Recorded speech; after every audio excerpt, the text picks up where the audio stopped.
ដឹងកាត់ភ្លុកស្រុករកាធំបាំងនឹងដងភ្នំជុំភ្នំស្រង់ភ្នំស្រួចធាំងក្ដីធាំងក្រីពោផងរៀងមូលក្រឡងដោយវងចន្ទទីអាតោគុំផង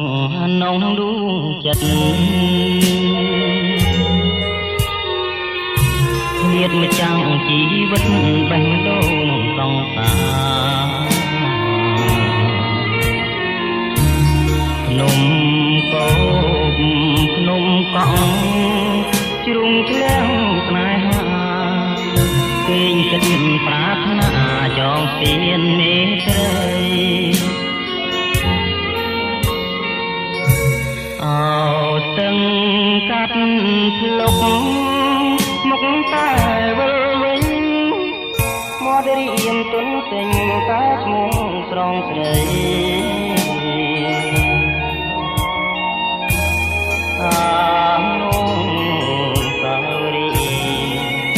ចាប់ជាតិថ្មីថ្មីកាលបាយផ្លូវស្រីនៅក្នុងខ្ទមស្រែត្រឡងចោលចាប់ថ្ងៃទៀបមកភ្នំស្រុករកាធំខ្ញុំសុំផ្ញើស្នេហ៍អូនចាំបងចងមិនខំចិនទេពីមកអំពីឆោមកាត់លុកវិញ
កាត់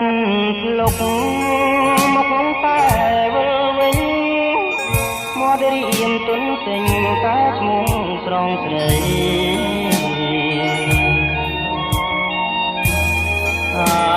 នោះសារីចាប់ជាតិថ្មីថ្មីកាលបាយផ្លូវស្រីនៅក្នុងខ្ទមស្រែ